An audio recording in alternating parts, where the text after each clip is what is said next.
Hey everyone, welcome back to the channel. If you're a gamer, you know how annoying it can be when Steam refuses to log you in and throws the dreaded error code E84. Don't worry, in this video I'll show you exactly how to fix it step by step. This method is simple, works in 2025, and only takes a couple of minutes. So let's jump right in. The E84 error usually pops up when Steam detects too many failed login attempts from your device or network in a short period of time.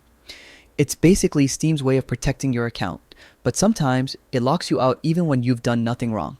Step 1. Close Steam completely. Make sure it's not just minimized. Go down to your taskbar, right-click the Steam icon, and choose Exit.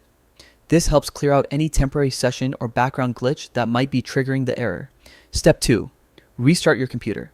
It sounds simple, but restarting refreshes all running processes and clears out any hidden bugs that could be conflicting with Steam.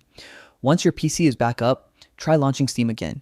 If it still shows the E84 error, don't panic.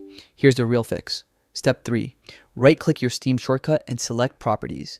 In the window that opens, click on the Shortcut tab. Now look for the field labeled Target. It's the box that shows the path to your steam.exe file. After the quotation marks at the end of that path, add a space and type this exactly: -login -noriact login. This small change tells Steam to use its classic login method instead of the new React-based interface, which is often the source of the E84 issue. Once you've added it, click Apply, then OK and launch Steam again. You should now be able to log in normally. No error, no hassle, and your game's ready to go.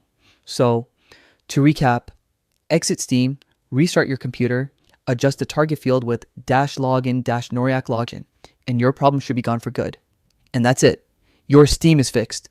If this guide helped you, make sure to hit the like button, subscribe for more quick tech fixes, and drop a comment if you've got other issues you want me to cover next. Thanks for watching, and as always, happy gaming.